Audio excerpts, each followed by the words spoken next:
Oh, you ready? Yeah. Oh, shit. I'm waiting for you. I should have said something. Watching stupid videos. Oh, a lady fainted. Oh, it's hilarious. A lady, she fainted. I haven't even watched it yet, so I couldn't tell you after. It's a wonderful waste of time. It's a wonderful waste of time. It's a wonderful waste of time. It's a wonderful waste of time. Hello and welcome to the 21st ever A Wonderful Waste of Time podcast. I'm Kross Draylai, and with me as always is... Can I tell you something special about the 21st? What? It's the first one after the 20th. Thanks. Yeah. Maths. SG. Like, that's some high grade maths you've just done. It's less the maths, but the spiritual side of it.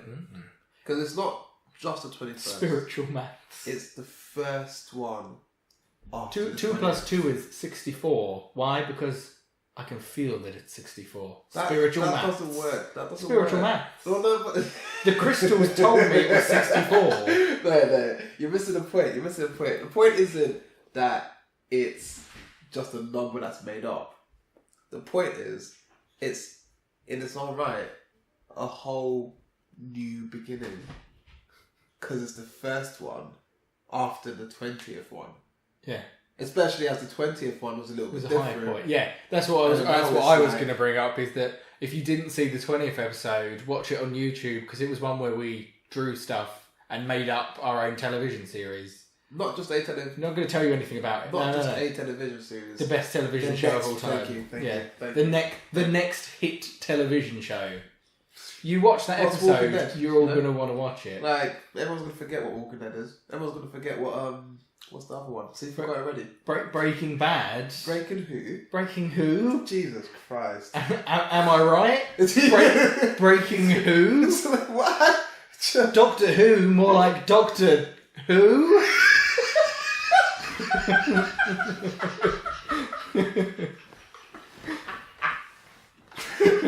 Doctor Who? What, like Doctor Who? Am I right? Question mark? Okay, cool. So this is the regular show. If you joined us because maybe you just caught the drawing one, this is the regular show, not regular show. Not the this show, is regular the show. Regular show, in which we spin a wheel and pick a topic. Well, no, we spin a wheel to find out which one of us is talking, then spin a wheel to pick a topic, and we look a little bit deeper into the things we like, love, and hate. And not in the sense of a magnifying glass, in the more spiritual sense of looking. With crystals and the number 64. What's spiritual what's maths? the 64 thing It's the about? most spiritual number. Is it? Yeah. It's an actual thing? Yeah, definitely. Why is it spiritual? You had me there. Yeah, I was literally... I just 64. believe that it's the most Why spiritual is number, this not therefore it is spiritual? the most spiritual number. Belief. That's Strong. Yeah. Strong. If Wow. I convince you then to believe that 64 was the most spiritual number, and in believing that, it became the most spiritual number. It's, you know what? I get what they mean about belief is the key. That's how the crystals work. It's faith. It's all about faith. Wow. That means religion's It's fake. about George Michael. You've got to have faith. The faith. Whoa, man. Oh, people now, the faith. What are you doing with these songs, man? That's how the song goes. Yeah, I know, but it's terrible.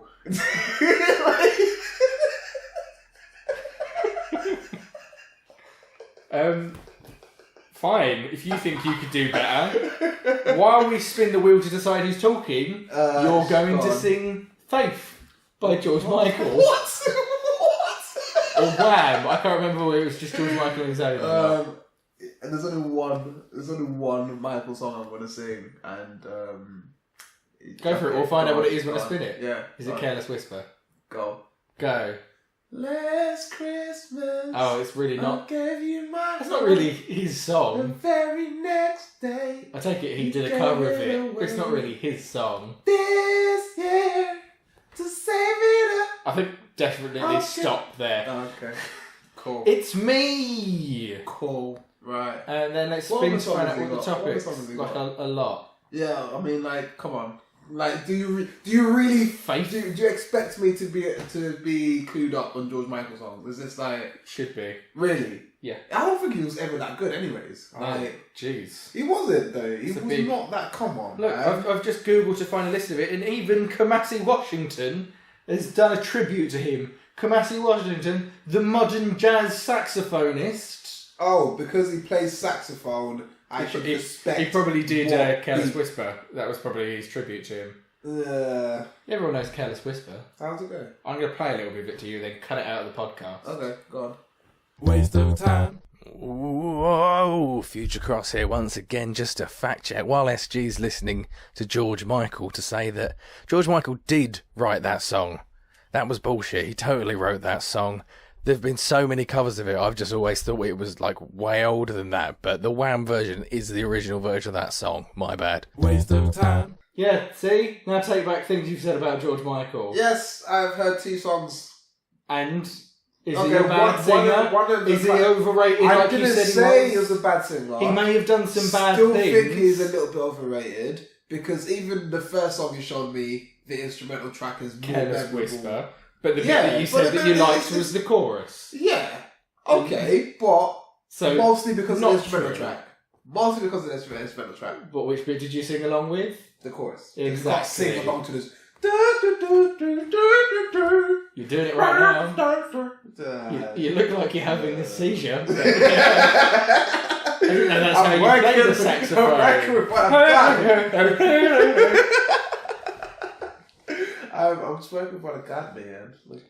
Should we find out what topic I'm doing? Topical.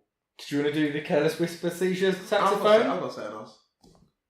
Wake me up before you go. Don't leave me hanging up. Don't leave me hanging on like a yo-yo. Oh, don't leave me hanging up like a yo-yo. Stop. Wake me up. Music! I'm going to talk about George Michael. I'm not going to talk about George Michael for crap. I'm not going to talk about George Michael, though that would be very funny right now. Do you reckon you could do that? You reckon you could? No. I don't think I can talk about George Michael for half an hour. I'm not a big enough fan of George Michael to talk about it for half an hour. So just be like, so George Michael, he came out. I was totally alive when that happened. That was a big thing. When did he come out? I don't know. Okay. But that would be the thing that I think would be interesting to talk about, because that was like a big deal. Yeah. I don't know, what was the big deal about it though? The fact that he was gay, or the fact that people didn't know he was gay? I know, they're both kind of... Like, no, you get some people where it's like the big reveals, like, oh, he's gay? Oh, and people and other people that are just like, well, yeah. Yeah, you know what I mean? Yeah. Whereas with George Michael, was it like the whole thing of, we all knew he was gay? Yeah, but having somebody actually come out and say it, because it wasn't a very... So it wasn't a secret thing. I don't think he was a very popular singer. Yeah. Like, there are popular singers who obviously did before him, but he was a very popular singer. I don't know. Also, that's not what this is going to be about, so let's just move on. Okay. I'm not going to talk about George Michael. Just ask one more question. Go for it. What if Justin Timberlake came out as gay? Do you reckon it would have been big? I just don't think anyone would care. Really? I think we're at a point now where... Obviously, I'm talking about at that point. Oh, Justin Timberlake was like, what? Maybe 5-6 years after. You'd be a bit like, but what about Britney? Did they have a film with Britney? Yeah, that was like his whole... It wasn't an affair. Wasn't it an affair? No, not an affair. Like, he had a film. They've been together since Disney Club, son. Well, you say that like when they were still kids. Together. No, but they were a thing. Oh, that was a thing. Weren't they? Jesus Christ, I don't know. I thought that was a thing. I've just always accepted that in my mind's eye. Do you know who I? They were all there. Do you know? Justin Timberlake, Britney Spears, Christina Aguilera, Yeah. Ryan Gosling. They were all Mouseketeers. Ryan Gosling was a Mouseketeer. He was a Mouseketeer. He was a Mouseketeer. To be fair though, I really liked. I like Ryan Gosling. Listen, I really like he's Ryan a Gosling. good man. Even the musical he done not too long ago, La La Land. La La Land. I haven't seen that yet. Really liked it. Can I go ahead and start talking about my topic rather than this inane waffle? It's not inane. I'm giving the public some knowledge on some really influential musicians of ours. Sure you are, that you know nothing about. I know everything about them. Sure you do. Everything about them. Wham! Well, like I can tell you now that Britney Spears, Justin Timberlake, Ryan Gosling, and Christina Aguilera were Musketeers. So how about that? Thanks for those facts. How about that? Okay, questioning my fucking generative knowledge. How dare you? So I want to talk about one of my favourite hip hop musicians. Yeah. Of all of them. Who's this? This is you're gonna think it's not MF Doom, which is what you always assume we talk about. You know because it's highlighted on a big screen at the moment. But normally when I mention it and you go, "Who's this?" It's because I'm about to talk about Doom. Doom. But I want to talk about Aesop Rock. Yeah. And I specifically want to talk about the way that he tells stories because. He's a very surrealist rapper for the vast majority of the time. Yeah. He'll say stuff that you've got to really look into and think about to understand what he's talking about. Because a lot of it's a bit confusing or is just like a weird idea. I think it's quite internalized stuff.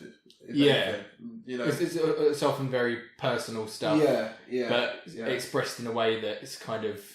doesn't say it that straightforwardly, but then there is other stuff that is literally just a story. Yeah. One of my favourites is called Ruby 82, but I'll get to that. I'm going to do that one last because I think that's that's the most straight up story. Cool. And I really like that, so I want to get to that. So I want to talk about 3 different songs. Yeah. Blood Sandwich, Lot of Years, which are both from his most recent album, Impossible Kid, and Ruby 82, which is from Skeleton. Okay, cool. I'm quite uneducated on Aesop, so... Yeah.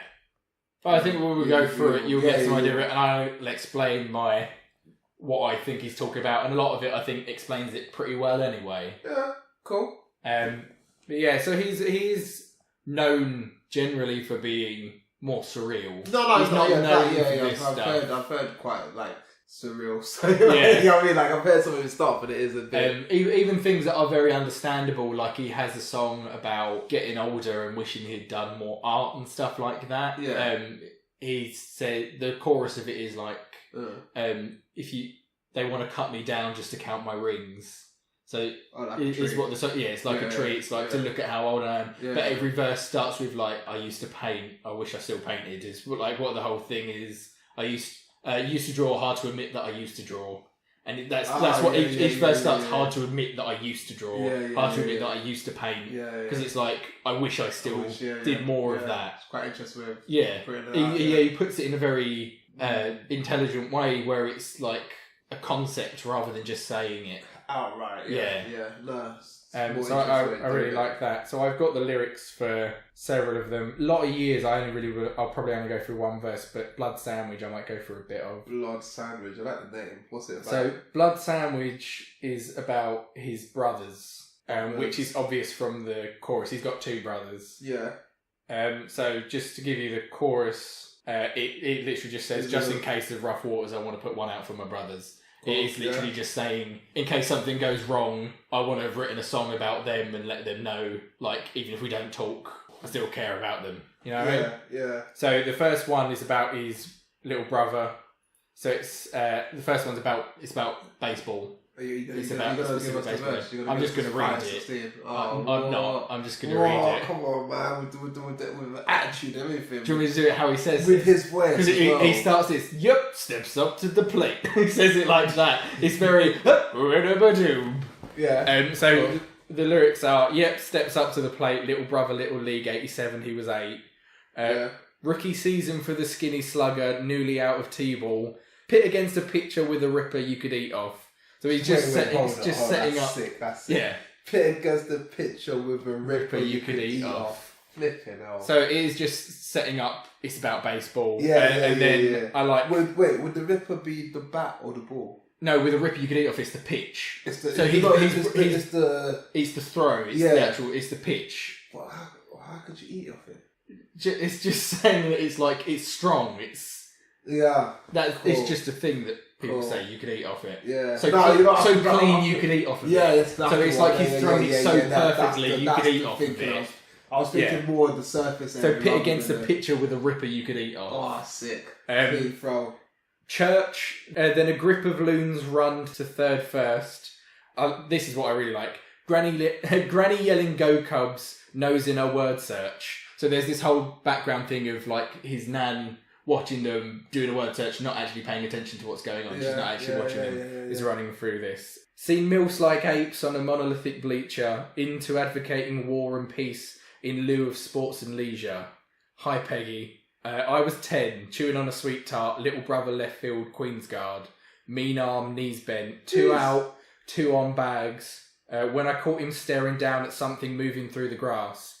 Hold up. Tagged runner through the whole cast rotate. Not before he could identify the culprit. Granny yelling go Cubs, Graham yelling gopher. New left fielder give a fuck about a homer. So they're playing baseball and there's gophers on the pitch. That's all it is. Got a homey little rodent head and shoulders out his hovel. So he pops up out the hole. No baseball in the bubble. Ruh-roh. He says it like Scooby-Doo. I like that as well. Parents thought it adorable. The players followed suit. So all the players and all the parents like, oh, there's a gopher. Inning crawling to a close. Head coach not amused. Coach seeing red. Coach on the diamond dragging 27 inches of aluminum behind him. Wow. When he transversed third, the families turned nervous. The following is a transcript of Man vs. Vermin. Here we go. Man stands out by a hole. Pest pops out to patrol. Man plays live whack-a-mole in a scene that would try every child as adults. Oh, so this coach who's just we're finishing this, I want to go home, just walks over with a baseball bat and bludgeons a gopher in front of a load of kids. Christ. Whoa, pallbearer with a ball mitt. So one of them's had to pick up this dead gopher and carry him away like a funeral. Pallbearer in his ball mitt. Thrown over a fence. That's so good! Ball hit pallbearer with a ball mitt. Yeah. So the pallbearer that carries like the coffin. Carrying a coffin, but he's just putting him into a baseball bat and throwing it away. Yeah, that's so great. Pallbearer with the ball mitt thrown over the fence. Coach hit the bench. Both teams lose. Good game. Granny yelling go Cubs. Cubs ain't playing. So and she's not paying attention to the whole thing. So it's just all this stuff has happened. So this is just like a story about a thing that happened with his little brother. Watching him. Yeah, it's a very simple story. There's a couple of little bits that are really eloquent and metaphorical. Oh, no, pallbearer, but it's just very well written, and it is just straight up a story that maybe you wouldn't get it straight away listening. But if you've listened a few times, I've understood all of this before reading it because I've listened to it so many times. But it's just these little details that I think are really good. Oh, that's really cool. And then the pre-hook for both of the choruses are very similar. My little brother is a funny dude. A lot of funny shit happened to him. My other brother's pretty funny too. Ain't seen him in a minute though. So it's saying like he still sees his younger brother. Yeah. He doesn't see his older brother as much. Actually, I don't know if it is an older brother or he's just got two. He's got a littler brother. Maybe he's the oldest. I'm not entirely sure. But yeah, just like little things about his family, and then the second verse is all about his other brother. Yeah, which is equally as brilliantly written. Yeah. So second verse is not a part of the machine. Big brother, big idea. 90, 16. So it's in the 90s. His brother was 16 at the time. Yeah. Newberton teen, played flannel laden adolescent art kid, Tony Hawk hair, skinny puppy denim. Yeah. Skinny Puppy's a Canadian band. I was just meant tight jeans before I was just... Skinny Puppy's a band and they did wear, I think, skinny jeans. Or no, was it super baggy jeans maybe? Maybe it's the other way around. It's the 90s, so probably been baggy skater jeans. Okay. I don't know, but that's not the important detail. Yeah, no. And a record player vomiting alien sex fiend. Vomiting. Peel sessions in a Christian home for a field testing. So his parents were Christian. Sessions in a Christian home for field testing. Is real youth in the palm of your hand when your mum thinks Satan is involved in a band. We were buried in the village voice. You see, do you reckon that was originally Pill? What?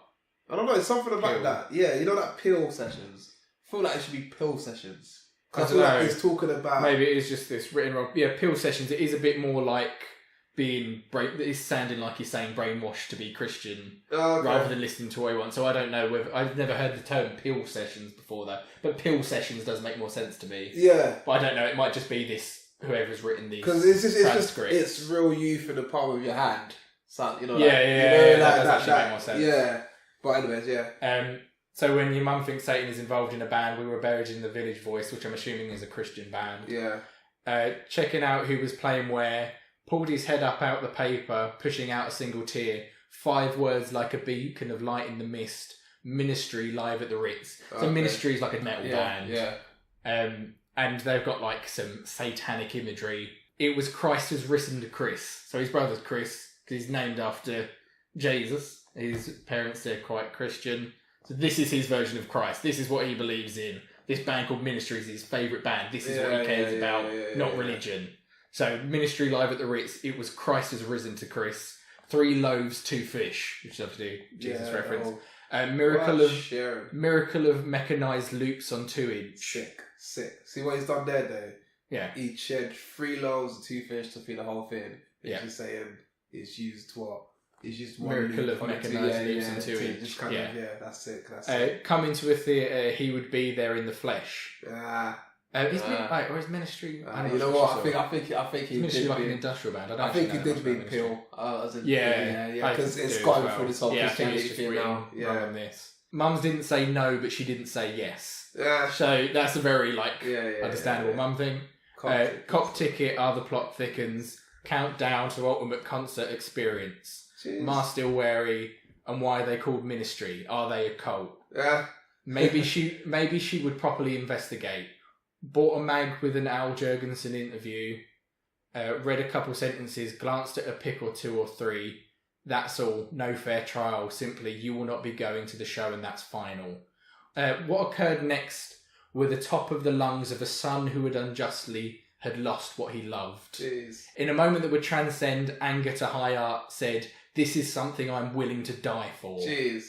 Can you even imagine a death in the fan from industrial fandom? Anyway, nobody count, no concert, and Chris kicked rocks in his mismatched Converse. He killed himself? No, he didn't get to go to the concert. Oh. When did you get that from? Count. Nobody count. Oh, right, yeah. Sorry, I got... No, it's saying that... So this thing that was what he really loved, his mother told him, no, he can't go because they look a bit like a cult. So he can't go and see this band that he wants, and even though he said he's willing to die to go and see it, he'll give up anything if he goes to get to see this one thing. She's like, no. So he just goes off in a huff instead. Yeah. Keeps over. Like, it's such a simple little bit, but you can tell that this is just like a little memory that he has of them. Yeah. Because this is something that happened when his brother was 16, and must have been one brief argument, and just one thing that his brother said that really stuck with him, and that's what he remembers.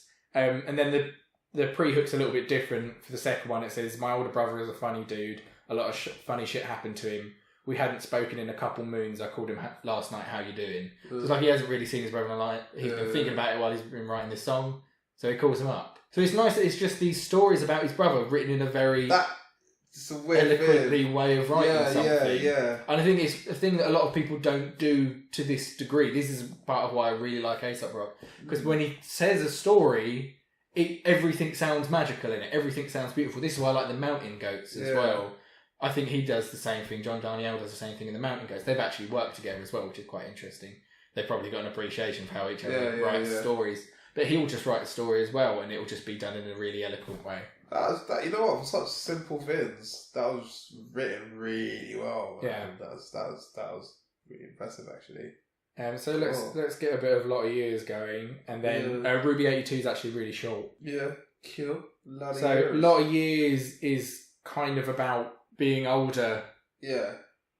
Or that's the sense I get from it. Actually, this isn't that long either. I can probably do the whole of this as well. Yeah, so the first bit is the kid that works down at the local Baskin Robbins got a tattoo of a lipstick print attached above his collar. I watched him relocate in pistachio to a waffle, thinking I had lost the plot, if not the passion for the novel. He asked me... That's such a good line, right? Yeah. Like, I haven't gone crazy, but I've stopped caring. Yeah, I don't care. Yeah. It's like... I'm just here for ice cream. It's just like... I like that. He asked me what I wanted. I ordered something daft. He said he liked the tattoo Alex drew me of the bats. Thanks. So it's obviously just that tattoo he's got. This other guy's got tattoos, so they're talking about each other's tattoos.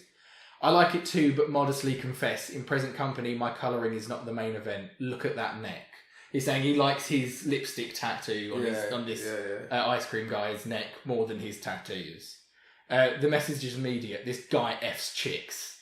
I spent a lot of years making friends with cool artists, so when they drew me tattoos, I could truly feel important. Now some 22-year-old inside a cube of brick and mortar got me questioning my morals and their corny pecking order. I could give a shit less. Cherry no, whip yes. So it's just like he met this guy and he spent all this time meeting cool artists. He's had some great album art. He's really close with like Jeremy Fish, who does great art. He's got all these cool tattoos and it's just like, this kid's just got a lipstick print tattoo and I think it's so cool that I think the rest of my tattoos are shit in comparison. Yeah, I like it. I like the feeling. But it is probably just because he's young. It's because he's a 22-year-old with a lipstick tattoo. Which bit were you going to say? No, it's, I'm trying to find it. It's the brick and mortar got me questioning my morals and according pecking order, which is cool. But there's a bit. It says the message is immediate. The guy F's chicks. Yeah. I like that. It's because it's sort of like saying like, your tattoo, I can tell. Yeah, straight away. Straight away, you're a ladies guy. It's cool. And then he's questioning because that's a very ladies guy confident tattoo to get in the first place. And then it must also be one that also attracts attention anyway. So it's kind of like a clever setup. Yeah, no, that's really clever. But I prefer the second verse on this. So the hook on this is just a lot of years. He just keeps saying a lot of years. But the second verse is actually, I think, is much, much better than the first verse. I think it's really, really good. Not because the first verse is bad, just because I think the second verse is really clever. So the girl that works down at the local juice place got a head full of dreadlocks down to her waist. I watched her add the spinach and the ginger to the grapes. My hair was underwhelming. My juice was fucking great. Some lady orders maca, compliments the locks. She asked how many years it took the girl to grow them to the crop. I think I've read this bit. I think I've read this to you before. It took a lot of years, and then eventually I cut them, kept them, reattach them anytime I want them.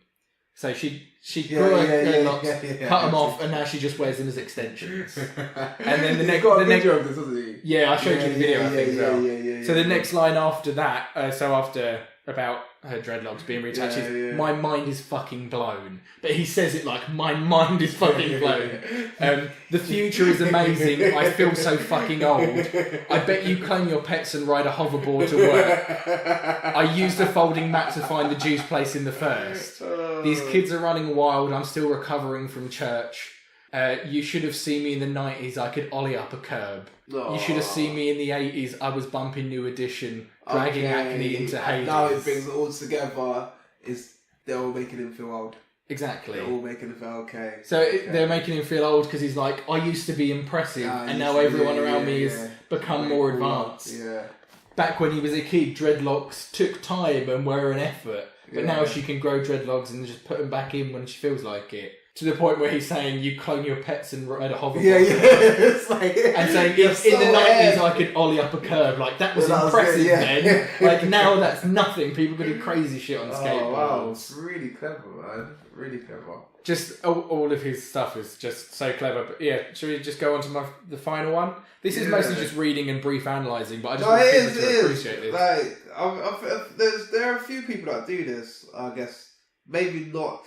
His extent is quite because he's talking about very everyday, mundane things. I guess they're not specifics. If you get what I mean. Yeah, they're not like big ideas. It's just like he felt a thing, so he writes it in a way where you feel what he's feeling because you get where he's coming from. No, I like it. It's like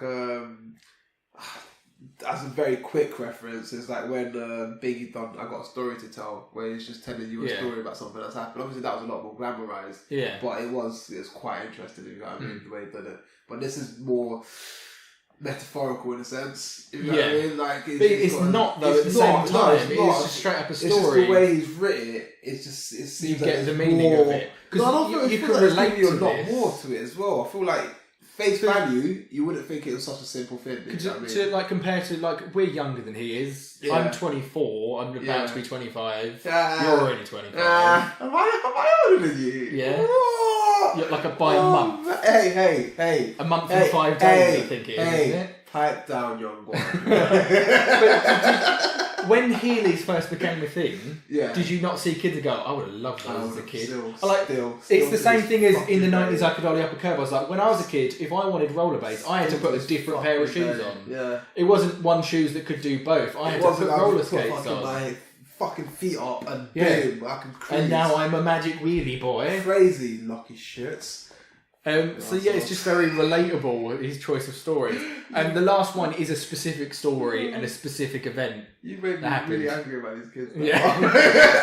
I want wheels my shoes. Damn Heelys kids. It's annoying because society's going to look at me. Yeah, you can't really have them. I can't, it's really annoying. Imagine wearing a full suit and heels. Like, why not, dude? That'd be a fun day. Well, look here. I'm the fastest businessman in town. Whee! Synergy!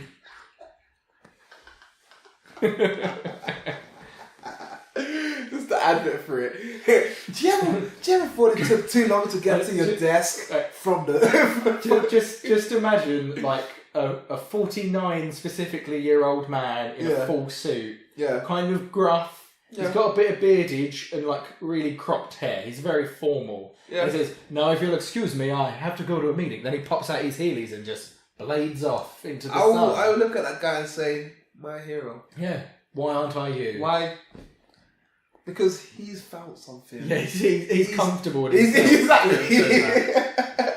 Yeah, it's probably because he's rich enough to do that shit. Yeah, probably. So let's go on to the last one. It's really short, but this is like a really just good story. Here we go. Right, so here we go. This is Ruby 82. Oh, right. So it is about someone called Ruby in the year of 82. 82, yeah. Here we go. Happy holidays. July 4th, 1981. Candles of aroma ilk unloaded from a Chevy truck into the home her folks had built.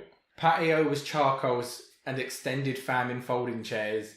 Safety arced around the yard to focus on the smoking flares. Jesus, so it's about fireworks. It's July 4th. A couple cousins, uncles, aunts, mostly grown-ups, couple brats. Baby Ruby's only too close to the jumping jacks. Mummy scoops her... This is getting tense, right? Yeah. Exactly, it does really have a sense of tension as well. Mummy scoops her to the house, buckles up the booster seat, rolls her to the storm door, let her long for all the lunacy. So she's at the window, she can see what's happening, but she's locked in her booster seat, so she can't come outside. Telephone distracted mum. Ruby wriggles out a strap. Fingers push the plexiglass. She's off into the sour patch. Shit. Past the pyrotechnics undetected and invisible. This is getting crazy. Calm down while I say it so that people can hear what the words are. Yeah, but just hold the tension in. Get tense. Alright, I'm just going to go back a little bit. Telephone distracted mum. Ruby wriggles out a strap. Fingers push the plexiglass. She's off into the sour patch. Past the pyrotechnics undetected and invisible. Woke the sleeping beagle skipping towards the kidney swimming pool. So like a big kidney-shaped swimming pool. Sorry, I don't know why that needed explaining. Yeah, I got that one. Thank you. Off into the yawning blue, the splash would mum the rocket ships. So she's fallen into the pool. Ruby's lungs were filling by the time her kin were cognizant. Oh no. Many sprung and sprinted down, all arrived belated, but the beast she had earlier bestirred had been alert since waking up. So the dog that she woke up as she walked past is the only one that's really paying attention. Everyone else runs over, but the dog is like, oh shit. Yeah. The dog is like sensible. On it. Canine let his gain a fly. Water top commotion grow. Howling guests assumed the cloven hooves had come to dozy doe. So assuming the kid's dead. The 2-year-old is in a swimming pool drowning. The cloven hooves, they assume the devil's come. Yeah. They're assuming the worst. This kid is 2 in a swimming pool, is probably dead. Yeah. And the dog is the only one that's gone over to the pool. Frenzied and congested, deck part to let the elders see. Soggy beagle gently dragging Ruby in his yellow teeth. Yeah. Lay the tiny body in the sun before her father's feet. When she choked the liquid for her bluish lips, he dropped to his knee. Healthy air had reconvened. Wow. Towel he's shaking Ruby off. E&T confirmed the save. Everybody said good dog. So it's like this dog has saved a 2-year-old's life. So I'm assuming it's someone in his family, or just someone he knows who told him this story. But you can picture it as him being like one of the cousins or something that's there. They're all having a party watching fireworks. A 2-year-old has got outside, fallen into the pool, and the dog has pulled the baby out of the swimming pool. and then the dad's had to save a 2-year-old's life, and she just chokes up the water, and everybody says good dog. I love that because it's so like the things that dogs can do and have done in terms of literally saving people's lives, and everyone's just like, oh yeah, good dog. Yeah. I like that because it gets it's very graphic towards the end. Especially He's like really good, Soggy Beagle gently dragging Ruby in his yellow teeth, laid the tiny body in the sun before her father's feet. Yeah. When she choked the liquid through her bluish lips, he dropped his knees. Healthy air had reconvened. Towel his shaking Ruby off. EMT confirmed the save. Everybody said good dog. Jesus. What's EMT? It's like a paramedic. Emergency something. So I don't know what it entirely stands for, but that's like an ambulance person's an EMT. Confirm that the baby's not alive. There's nothing wrong with the baby. Not necessarily going to actually be a paramedic. It should be the dad. Yeah. But this dog has saved someone's life. It's such a good dog.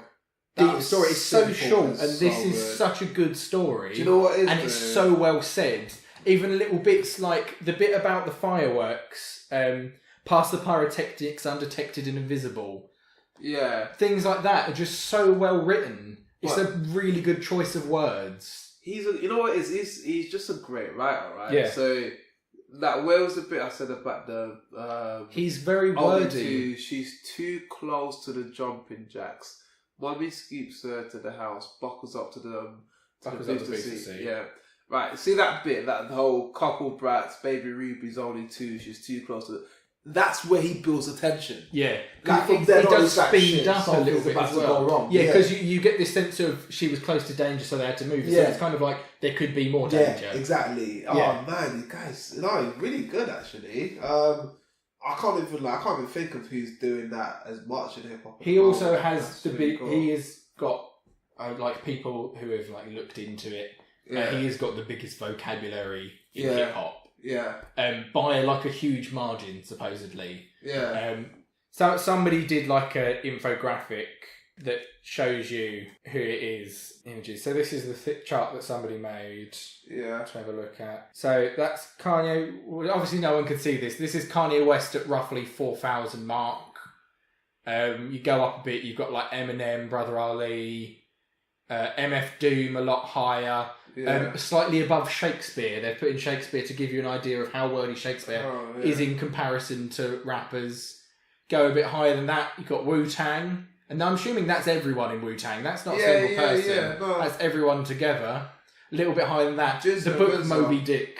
Jizzo is probably higher. I can't tell by these little pictures, but I would assume Jizzo's probably the highest out of the Wu-Tang. Well, but then right at the top, above 6,500, he's like... That's probably close to the 7,000 mark is Aesop Rock. Wow. So he's just incredibly wordy. Are these unique words used? Unique words used, yeah. So not repeating stuff, using a more dynamic vocabulary. Yeah, different ways to say things. That's really interesting. Is that DMX right at the end? I don't know.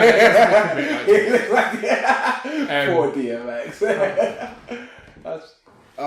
Yeah. Yeah, so I think it's just interesting. I don't think people think about that. People get caught up in the writing, but I think the reason why he writes so well and why it's like poetry... his vocabs. He's just got great vocabulary. He just knows a lot of words and he uses them. Cool. No, I was looking around who's there. Who's nearby, near the top. It's it's all the Wu-Tang, around Wu-Tang. Yeah, around the Wu-Tang logo. That's Ghostface and Yeah. Sick, and that's Rizzo at the bottom there. Sick, yeah. That one, yeah. Yeah. No one can see this infographic. If you literally just Google the words highest vocabulary in hip hop, you can look at this. This is really interesting. So this is like based on their first 35,000 lyrics. Okay. So obviously you couldn't just go through everything. So of like their popular music, it's the first 35,000 words that they've used. Look at that. Look what Ice-T is. This is really interesting, actually. Yeah. This is very interesting. Like, look what Ice-T is compared to Ice Cube. In fact, Ice Cube's in front of Kanye. Yeah, you would have thought Kanye had a better vocabulary, wouldn't you? That's quite interesting, seeing as the. Oh, maybe not than Ice Cube. I don't know. Ice Cube's quite can be quite wordy. So cool. Aesop Rock is definitely a person who is underrated, and just a lot of people don't know about him. Yeah. I so think it's the second bit, really. I don't think he's got the exposure that he deserves. No, I think he should be one of the biggest rappers in the world. Yeah. He's one of my favourite rappers, as I've said. Like, on par with Doom, because they're kind of too different to really equate them against each other, and they've got very different style. That is awesome. And the few songs they've done together are pretty fucking magnificent. Yeah. Fair enough. I think that is one of the things as well. I think they've got very specific styles. Yeah, they might be a bit niche. Yeah. But definitely, if you've never listened to them, go and listen to Aesop Rock. I would recommend that as well, actually. From what I've heard, I really like him. Yeah. But I'm reading his lyrics now. He's also got a good style. He makes most of his music as well. Yeah. Not all of it, but he does do a lot of it. He does do a lot of production stuff. Cool. He's got good collaborations as well with people. His album with Kimya Dawson as a band called Uncluded is really good. He did an album with Homeboy Sandman recently that's good. Cool. He's done a lot. He's really good. You're dipping back into the chart. I'm loving this chart right now.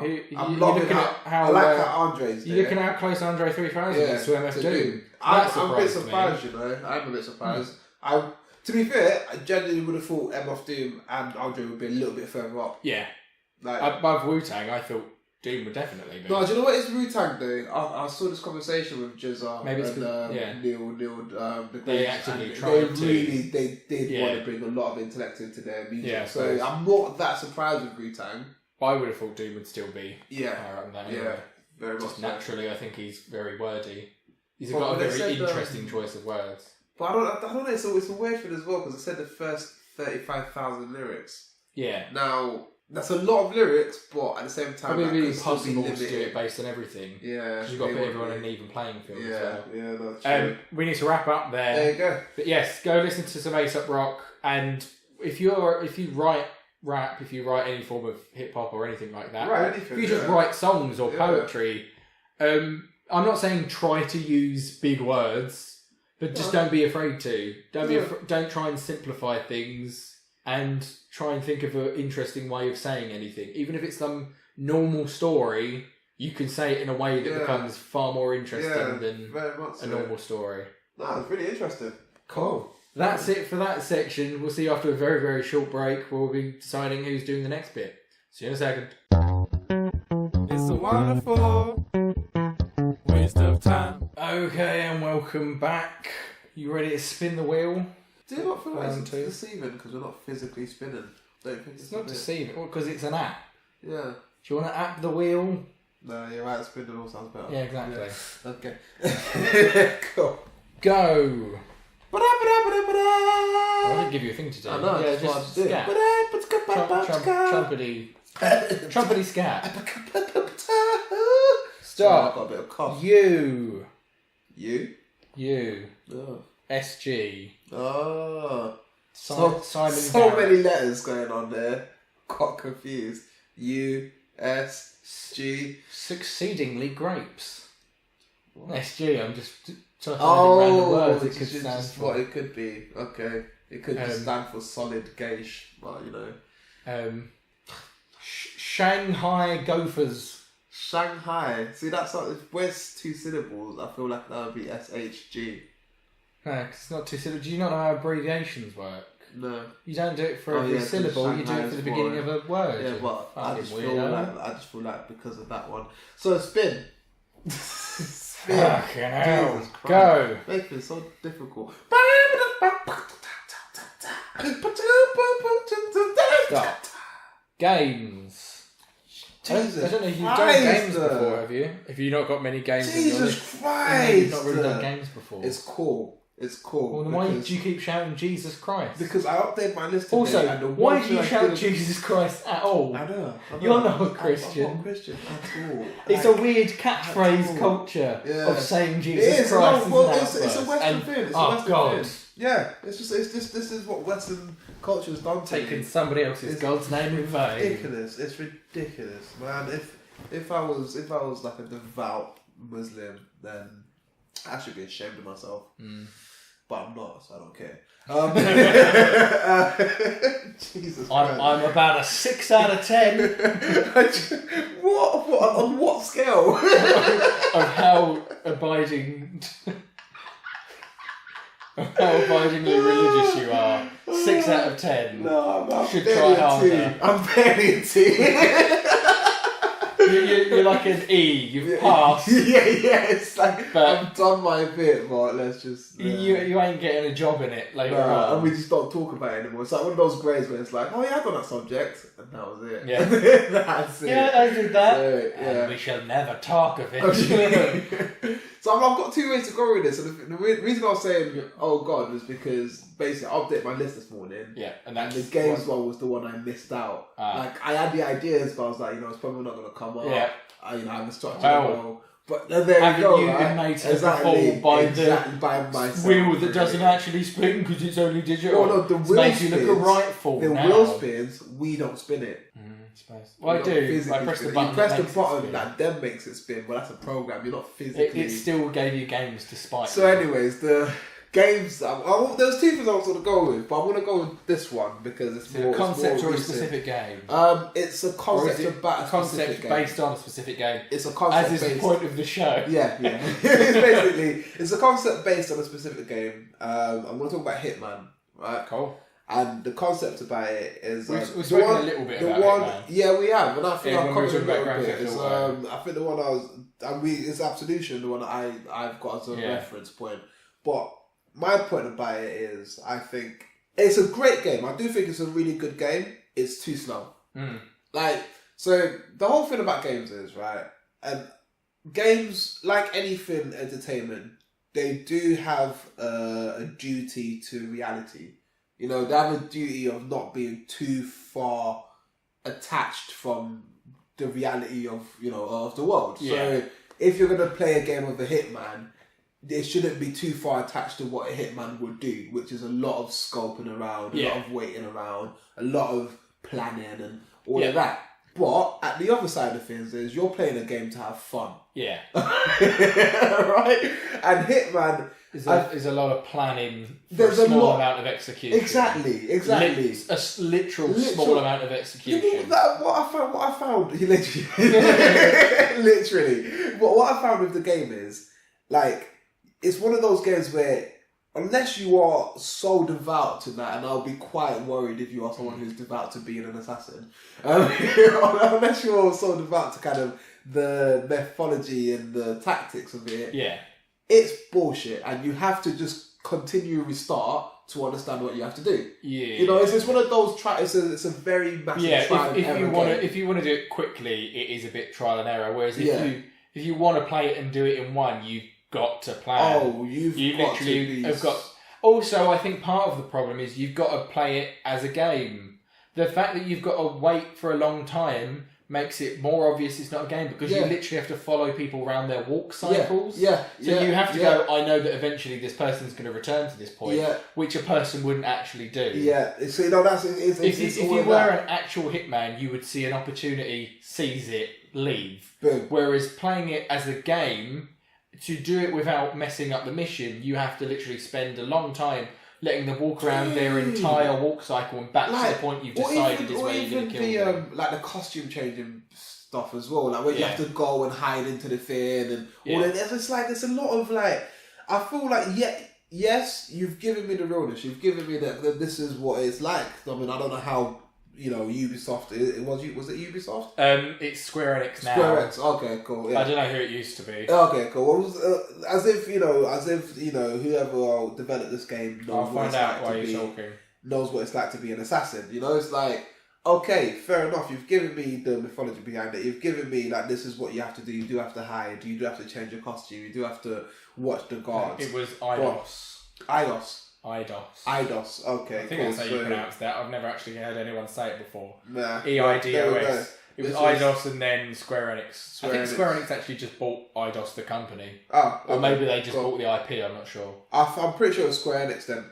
Square Enix now. Absolution was Square Enix. Yeah, it was. Yeah, cool. So, Square Enix, thank you for the realness. I understand now that I would actually be bored as fuck being an assassin. Because it's just waiting around. And throwing well, coins distracts people. Yeah, throwing the things at one side. And it's like, but even with the aspect of the realism, because it's a game, there's a lot of unreal aspects of it. And this is the things that really annoy me. I feel like they didn't commit. It's like you're going to have to commit to this. If you're going to piss me off with this realism shit, commit to the realism aspect of it. Otherwise, you're giving me an half-assed game that I can either play to enjoy, which means I will never complete it.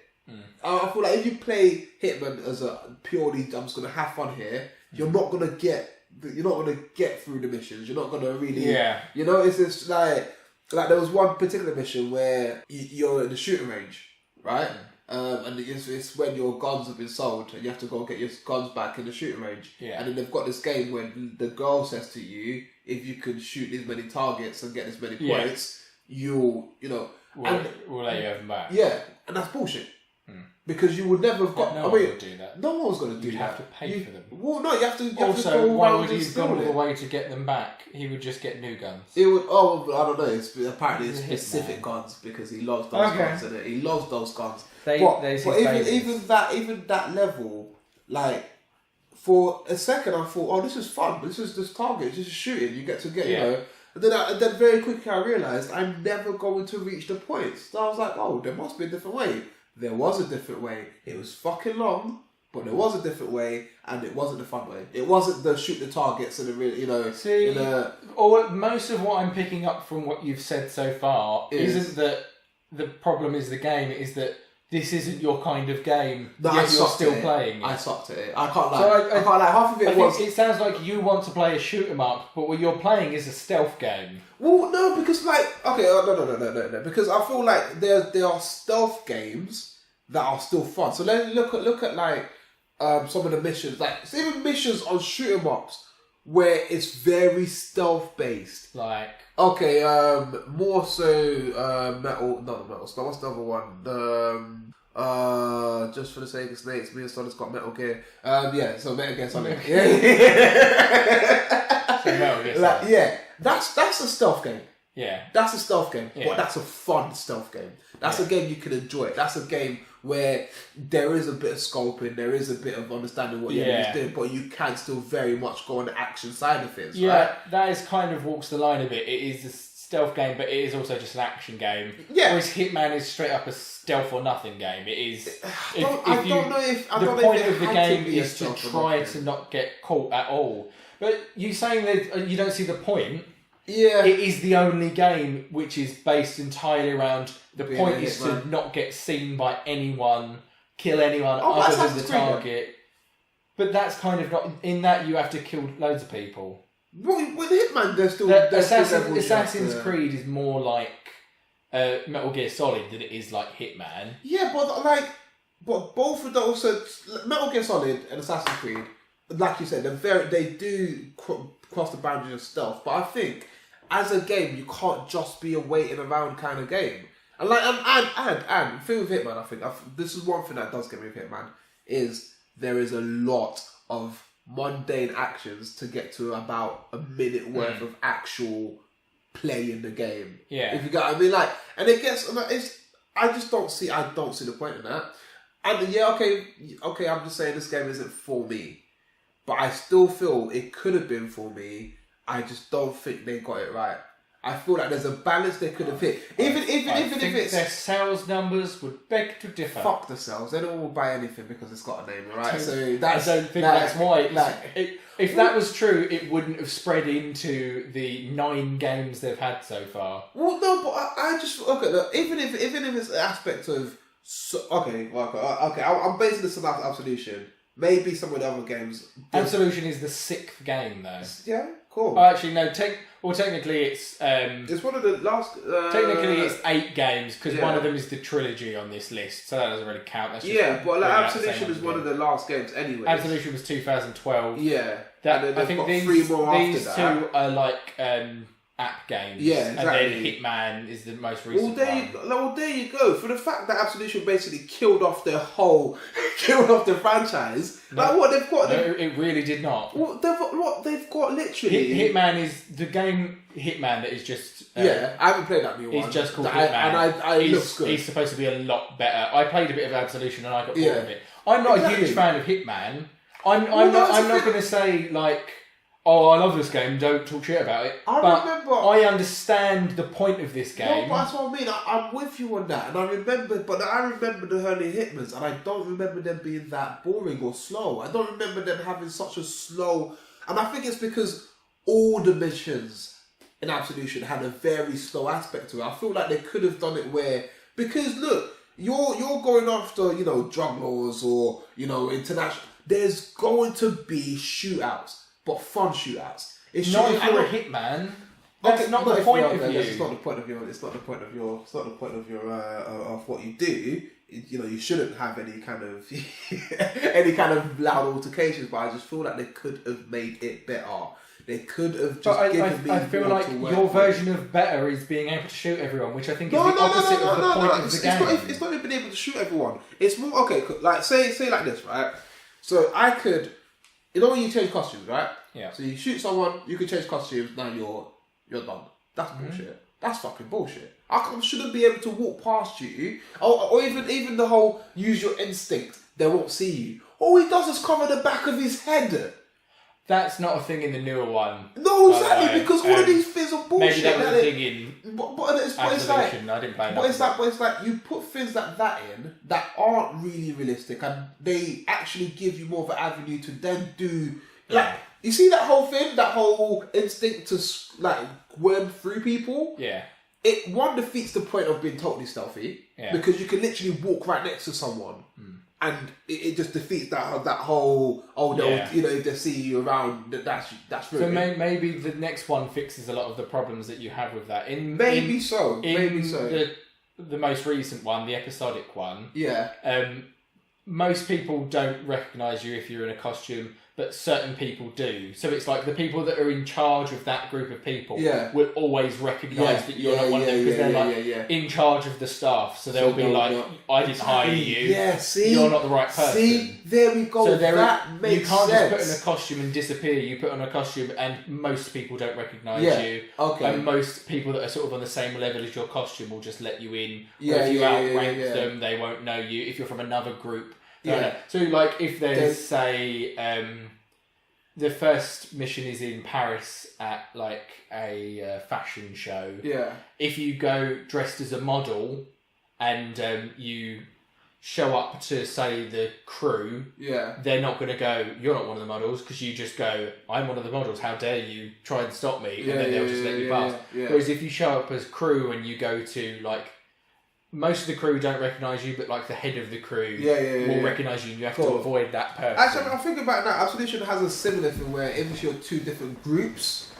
then that they wouldn't recognise you anyways. You wouldn't have to use your instinct thing. But if you're part of the same group, but still, I just feel like it gave you a bit of something, but not enough of it for me to want to commit. Like if I was playing a pure stealth game that played it out as pure stealth without giving me these extra little things where I'm thinking, well, actually, you're giving me leeway to be able to do a shoot 'em up kind of thing, to be able to, because it does give me like you could just shoot up a bunch of people and then go off and hide for about 10 minutes.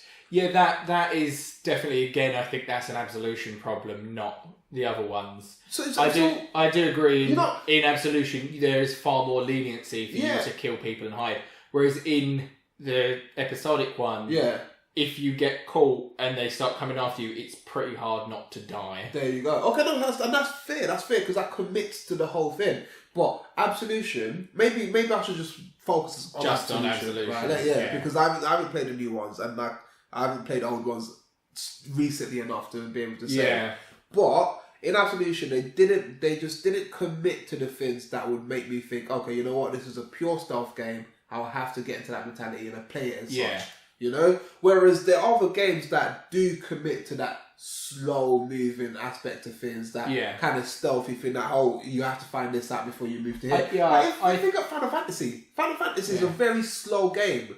It's obviously it's a whole different platform. But it's a different essentially, but it's still a very, even for the platform that Final Fantasy is on, it's quite a slow game because there's a lot you've got to do. But because they commit to that, they commit to the aspect of this is what you have to do. There is no leeway in, this is the way you play the game. You have to respect that. You have too much choice in Absolution. I agree with that. Yeah. I specifically remember there's a market mission as one of the earlier missions. Is that when you've got to kill the child? So you can snipe them, you can stab them, but you can just blow everything in the world up. Yeah. And it's just kind of like, you didn't really need the option to... I get that that's maybe like just a fun, go back and do this one. You don't get anywhere near as many points for it and you don't unlock as much stuff. But it feels like surely the point is that you shouldn't do that. That's not really an accident kill if you've killed like 100 people from explosions. Okay. And then you go on to the next mission where you can't make a peep at all. Yeah. How does that correlate? How does that work? So that's my issue really, is games like that need to commit to what they're trying to do a lot more. And it would make me commit to it more. If the point is to aim towards Silent Assassin, then you need to make it so that you only get rewarded if you do something close to Silent Assassin. If you go completely the other direction, I think if anything you should be like, you don't unlock the next level. Or you just blew everything up. Mission failed. You've just killed too many people. One of the old You're not ones, really actually. an assassin if you just killed. I remember one of the old ones is you're more a mass murderer at that point. If you shot or if you made enough noise in a set, that's mission failed. Failed the whole thing. Yeah. And I think one of the old James Bonds used to be that. In fact, cool. Yeah, and then that's like, it's like, you know what? Cool. Now I know what game I'm playing. Now I know in each of these levels, this is how I'm gonna have to play it. Blah blah blah. In Absolution, it gave me too much to be feeling that. I stopped playing it halfway through. I was like, fuck this, I'm playing Sleeping Dogs so I can so I can go around beating people up. I guess a lot of what I said earlier on is based more on the newer Hitman than Absolution. I don't remember Absolution that well because I had that and then I didn't enjoy it and I didn't end up playing it.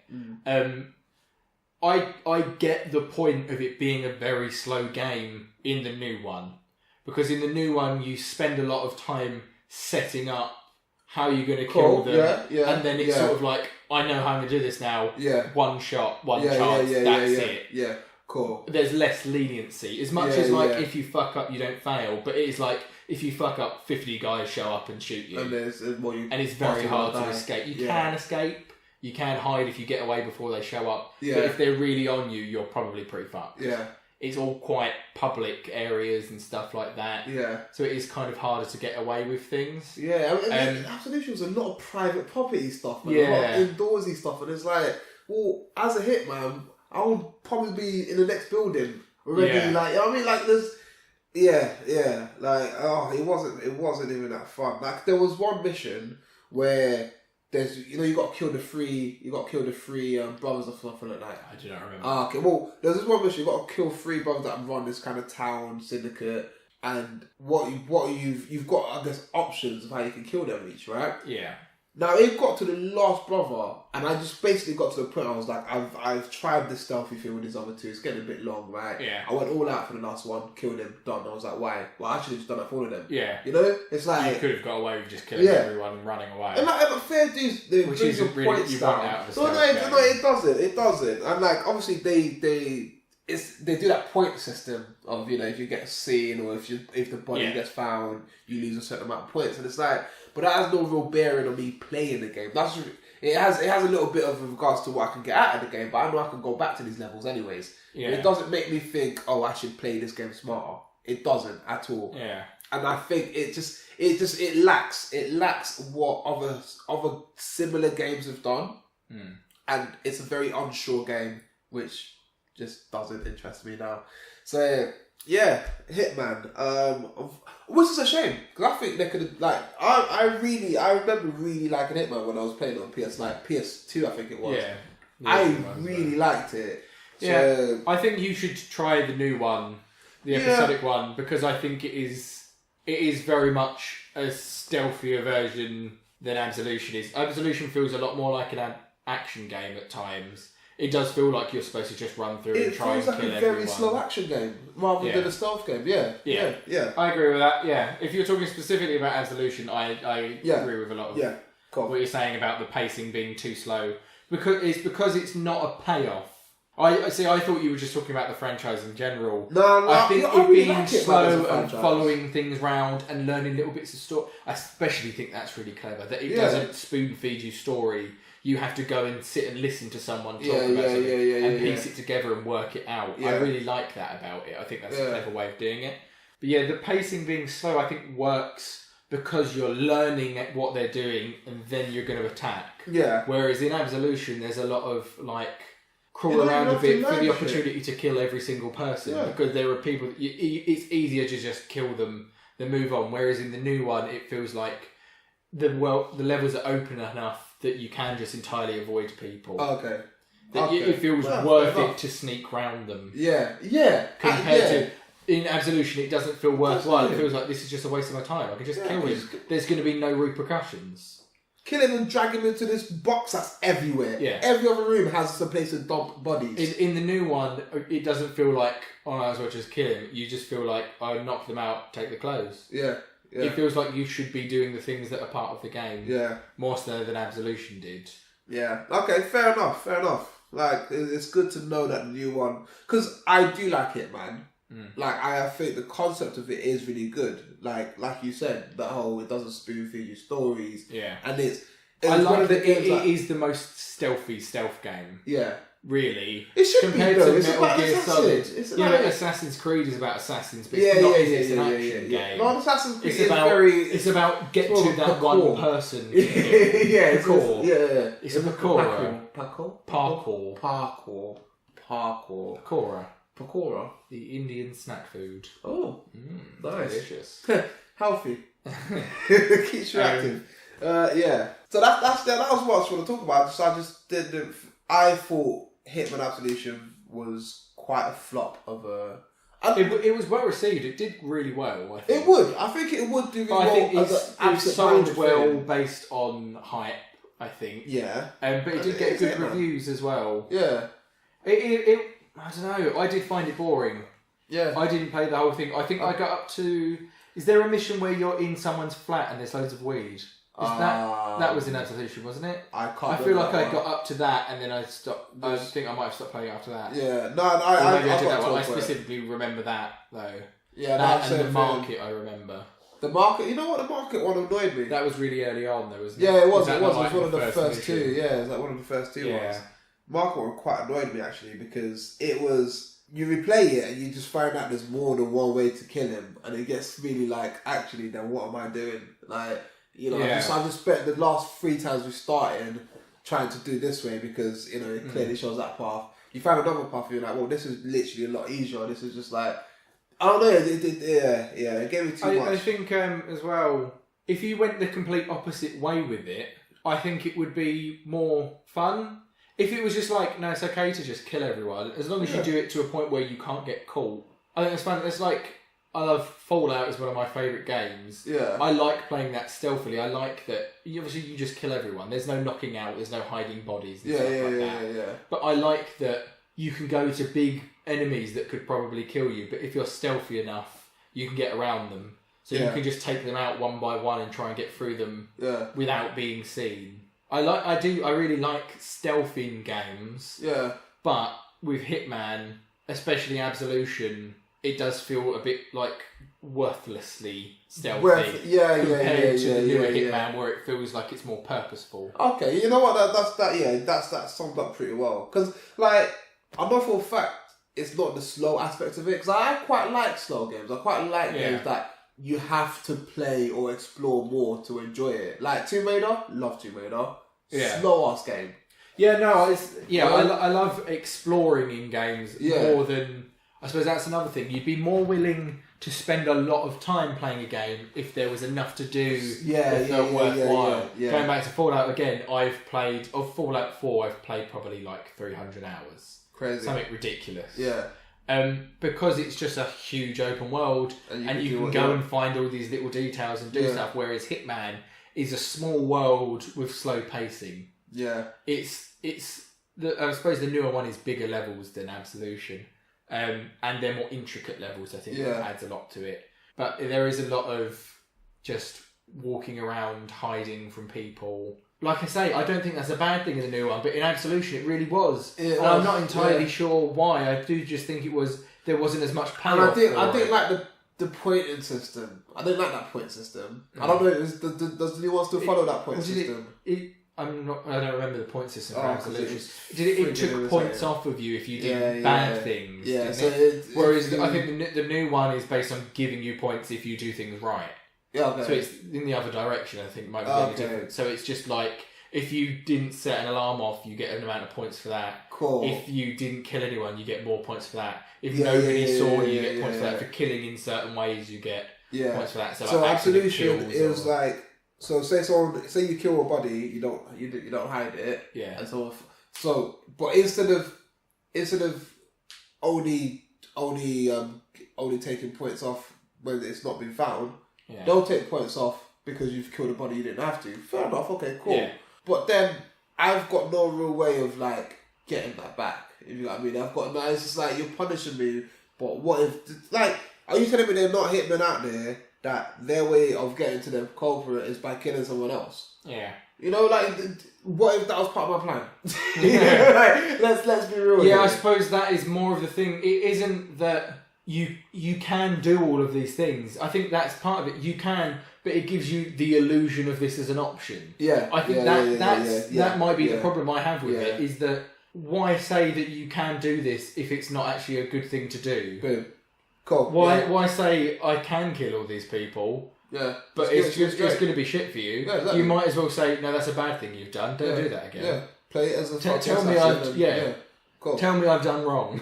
Yeah. I need to learn from you. I don't have time. I don't have time for this song and dance. No, exactly. I mean, it's quite an intricate film, man. With GTA, with sleeping dogs, you go around, you beat people up, you shoot shit. You know, that's normal. You can be quite absent-minded and do that. With Hitman, you need a little bit of patience. That's not the point of the game, so don't pretend it is. Yeah. And they should really bring it out more.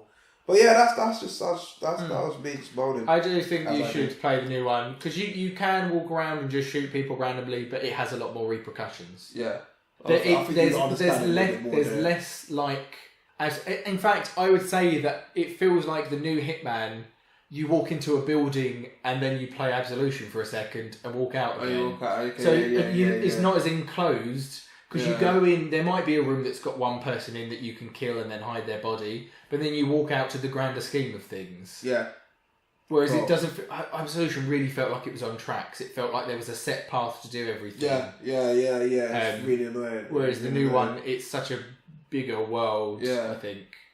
But also though... You can kill someone in public and get away with it. Cool. That it gives you that kind of avenue to do a little bit more, People aren't as stupid and ignorant to their surroundings. Oh my god, they were so useless. Yeah, man. But I still really like it, man. I just want to put that one out there. I think even the films I liked, I know they didn't get the biggest reviews, but I like the film, I like the concept of it, and I think games that get you thinking, I'm not necessarily about murder, but games that get you thinking is always going to be a good thing, so just want to put that one out there before we go. Cool. I think that's a good place to end it then. Have you got any shout-outs to do with murder or Aesop Rock? Wow. Hip-hop or... Wow. Hip-hop or killing for a living? I'm going to shout out Ghostface Killer. Because he's got the name Killer in his name. No, you know what? I like Ghostface Killer, man. Like, I think he's got even like his more recent stuff, he's kept quite true to that hip-hop sound. Also, I'm going to shout out all of Wu-Tang. Has he done anything in a while? The last thing he did was the album with Bad Bad Not Good, wasn't it? Yeah, I was going to think. He had the video out like a year or two ago that was like, it was cold. It was so cold. Yeah, so that would have been his most. Oh, the Sour Soul, which is actually a good album. I like that. Yeah. With Bad Bad Not Good's his most recent thing, and 12 Reasons to Die 2 came out in the same year. They're both 2015. He's doing two things at the moment.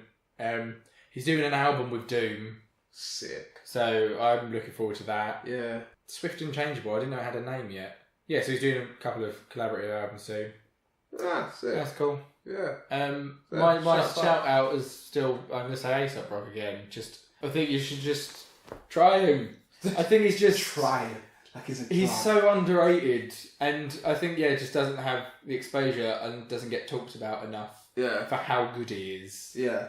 I think he gets ignored. I think maybe his subject matter isn't... I think he's more accessible. I think that's weird, because I feel like he talks about more normal things, but people are often looking for more over-dramatic things. I think his subjects are more accessible. I wouldn't necessarily say his style. His style might not be as accessible. Yeah. I think he's someone you need to think about when you listen to and listen to a few times. Who wants to think when they're listening to music? Yeah, right? Who would want to learn? Who would want to develop? I don't know. It's crazy, right? Ugh. Go listen to Aesop Rock, you sons of bitches. No, man. Go listen to 21 Uzi or whatever the hell that guy's called. Ugh. Don't do that. Don't do that. I don't want to know. I feel like you should... Can you beep that bit? Censor that, because I don't ever want to. I don't want people to go and listen to. No, exactly. I don't. I think this post saying his name right up is probably good enough to put people off. Yeah, cool. Because to the point that you wanted to censor them. No, seriously, don't want a name in there at all. Do you want to plug yourself as well? Into what socket? We're bringing it back to the first few episodes, are we? Get on with it, Mr. Souls. Go on my YouTube, Mr. SG Souls. Apparently, I'm lucky to have that, Mr. SG Souls. And just check out my videos, man. I've got EP coming out soon, so I'm gonna have a spoken word rendition of one of the songs, and then later on one of the other songs, and then later on one of the other songs. It's almost like you're releasing stuff. Whoa! You're gonna do one and then another, then another, then another. Wow! And maybe eloquent way of putting it. Maybe after that, another. Great. If you want to hear more from me, go on YouTube and search Renegade Pineapple, where I do Let's Plays. We just play random games and talk bollocks over them. It's fun. So you talk about actual bollocks? Yeah, we mostly talk about testicular issues. Testicular issues? Yeah. Oh wow. That got a bit dark actually. Like the issues, oh wow. What is that, the issues of having can go wrong? It's very educational. Yeah, wow. And if you didn't listen to last week's one, go on YouTube, because we created our own TV show. It was fun and stupid, but definitely fun. Go watch that on the YouTube channel, and you can. Hollering. You what? Heard that ITV's been hollering. Yeah. It's just probably the least involved channel for that kind of show, but ITV definitely. Totally. They're bringing ITV back in. And subscribe to us on YouTube. Follow us on SoundCloud. Subscribe again on iTunes. Leave us comments. Leave us reviews. Tell other people about us. What's your question of the day? My question would be, if you was a hitman, what would be your signature kill move? The move, or like a calling card. Oh yeah, signature calling card. What would you leave at the scene of the crime? Yeah. And why? I reckon I'll leave... I was about to say I'll leave a strand of my hair, but that's the worst thing. That's the worst thing you... That's the opposite of what you're supposed to do. Have some DNA. My calling card would be, I always leave my fingerprints at the scene of the crime. And my home address. I'm a very ballsy assassin. Don't leave any of yourself there. Yeah. My calling card is I just hang around. I just stay there till the police show up. You know that whole thing about... I did it. You know the whole thing about the criminal's return to the scene of the crime? Yeah, I just I never leave the scene. I just hang out there. Like, hey guys, I called you. You're fucking late. Killed this guy like half an hour ago. That's it for this podcast. We'll see you next time where we'll be doing a top 5. See you later. Bye. It's a wonderful waste of time.